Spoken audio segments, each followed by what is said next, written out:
Okay, so let's take a look at some other constructivist theorists.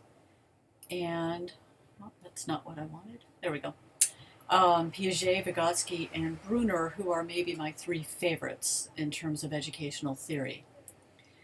So assumptions are that in constructivism, it's seeking to understand how children learn and how we understand the world and learn. Focuses on development rather than learning sometimes, and all theorists agree that learning begins with our current level of understanding, building on that, and we construct knowledge for ourselves, hence constructivism. So we can compare behaviorism and constructivism, and if you look at this list here, and feel free to pause for a minute. As a matter of fact, I will pause and give you a moment.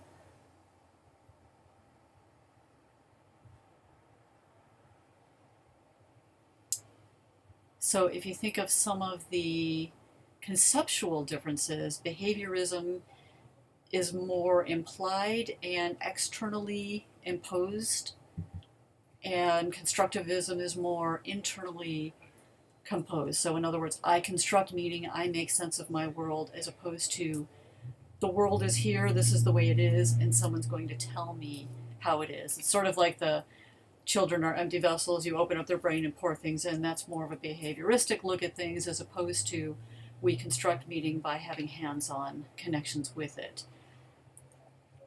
So Piaget, who was really the father of development psychology and the father of developmental processes.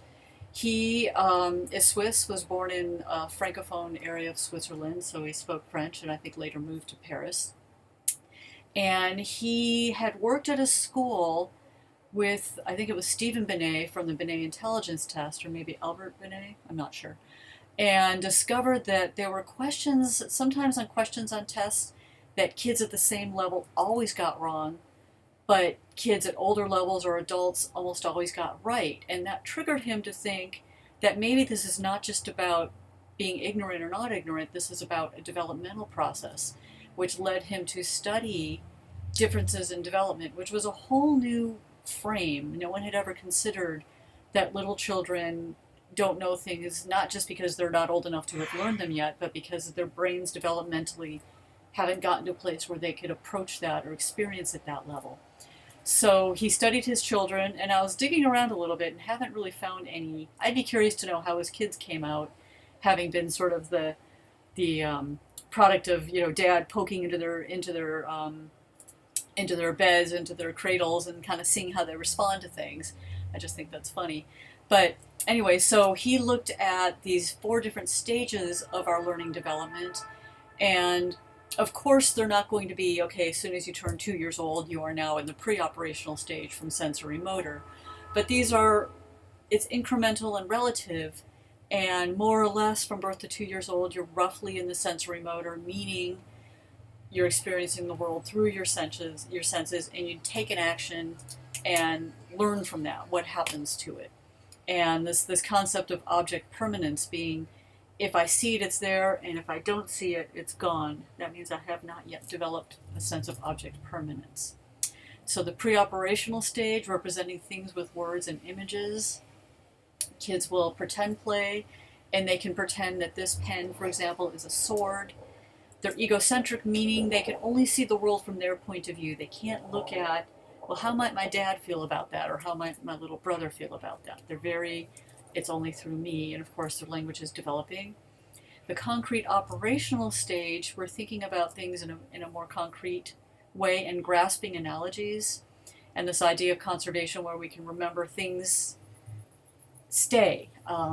If it's here, it could be the same. If I broke this in half, now it's one pen just broken in half, as opposed to if I think there's a video with a child with the strawberries. If you have 2 strawberries and you cut them in half, then now it's 4 strawberries. They don't understand that it's still 2.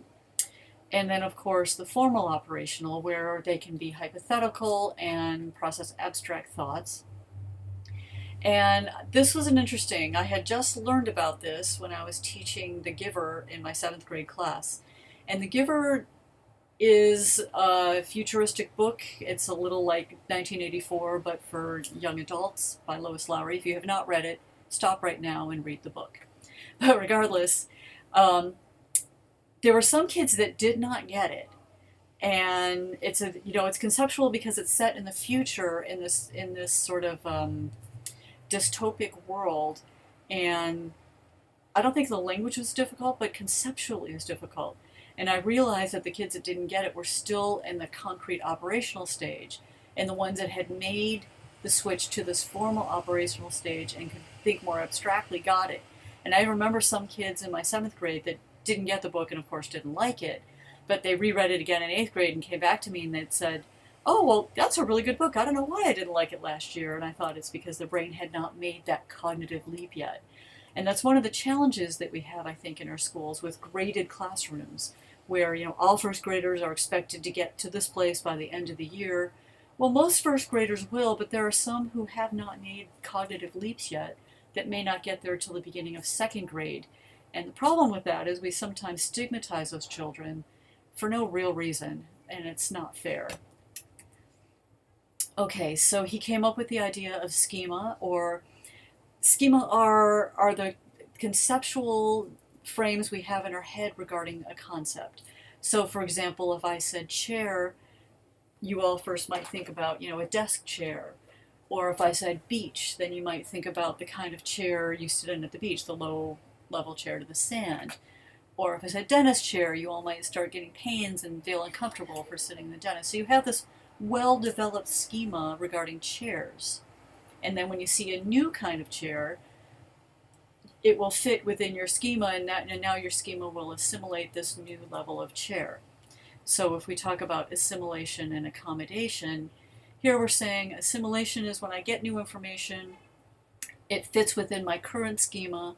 Accommodation could be when I get new information and it doesn't fit with my current schema, so I either have to change my schema to accommodate this new information and make adaptations.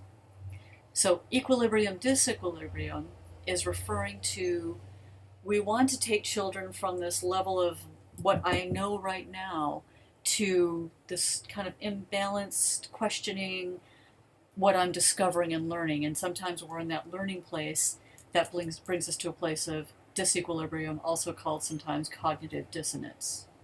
So that all came from Piaget, and I like this little Piagetian cartoon. So in terms of educators then, we need to make sure that we don't just teach it to kids, that we give them opportunities to make discoveries. So how this might apply. For example, if we're learning the times tables, it's important to give children an opportunity to experiment with and construct the concept of multiplication. However, we don't need to construct every problem on the times table.